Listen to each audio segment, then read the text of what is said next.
What's up, guys, and welcome to Frankenstein Review.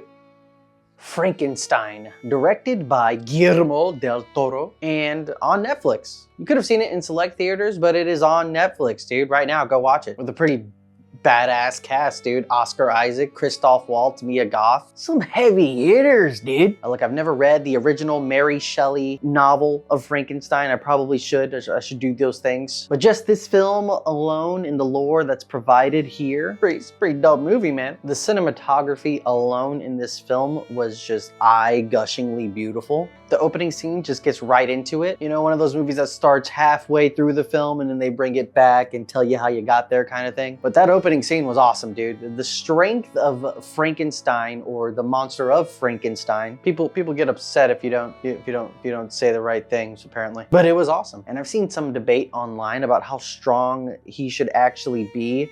I don't care, dude. Make him as strong as you want. It's awesome. He's essentially like an upgraded zombie, but you know, Solomon Grundy type shit. You know what I'm saying? I really thought the choice of using like the seafoam green mixed with the amber orange color palette for nighttime as opposed to like blue and yellow that you see all the time. I just don't see it too often, and you see it a lot throughout this film, and I loved it. It was beautiful. It's just beautiful, along with every other piece of lighting, frame, set deck, costume design. It was just like full-on Guillermo del Toro awesomeness. You know, it's like stepping into a Tim Burton film. It is him. You know, this film is him. We get to see Victor from when he was a child, which was unexpected, but I loved every second of it. We got a true origin story to Victor Frankenstein and why he is the way he is, and why he has this endeavor to conquer death itself. The design of the creature itself was less grotesque, a little more, you know,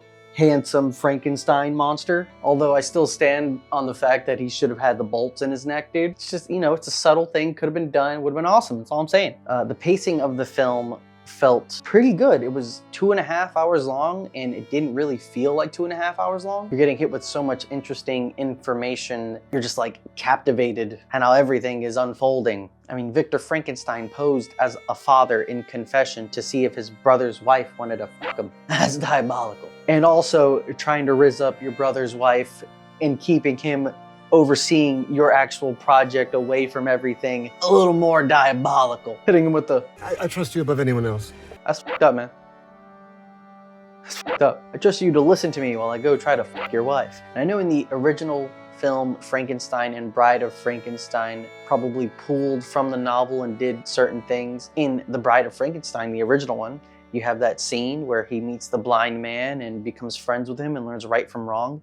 And you get something similar to that in this film, which I thought was pretty awesome. I really enjoyed how unfiltered this film was. It didn't really try to shy away from the grotesqueness of what Victor was trying to do. Victor was shopping for body parts in the aftermath of a war zone, just hand-picking different body parts that would seemingly fit into each other perfectly. Do you think the monster's a Ken doll, or is he just swinging a hammer down there? What do you think? The practical effects in building the body were so visceral, or if that was CG, I mean, that looked incredible. This film felt way more of a tragedy for Frankenstein in a lot of ways, more so than even the original film. Just like, you know, no matter what the monster did, it just, you know, it just couldn't catch a break, dude, until he was just finally fed up, and I understood. I was on his side, you know? Yeah, I thought Del Toro did a great job at really fleshing out Frankenstein's character as opposed to the original. Although if you were to put Frankenstein and Bride of Frankenstein and make that one movie, I think that's, you know, that would be pretty nice.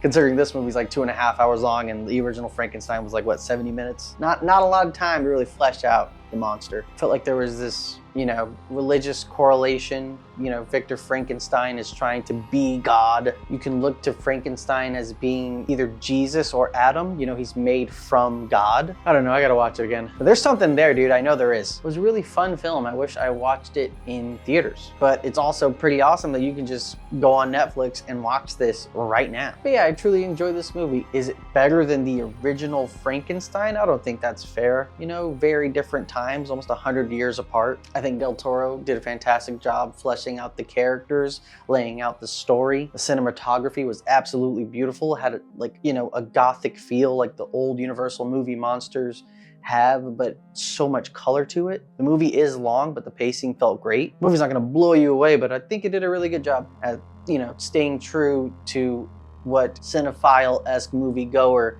would tend to know about this monster without having read the novel. I give this movie a sexy Frankenstein out of 10. No, but I think I give this like an 8.4 out of 10. I really enjoyed this movie. I wish Universal would bring back their monsters, what they were trying to do with the Tom Cruise Mummy movie, but like do it good, Give us that dark universe. I don't know, I feel like that'd be pretty awesome. But with that, I bid you adieu. Please like, comment, and subscribe for more videos like this. And I will see you in the next one. So take care now, and bye-bye then.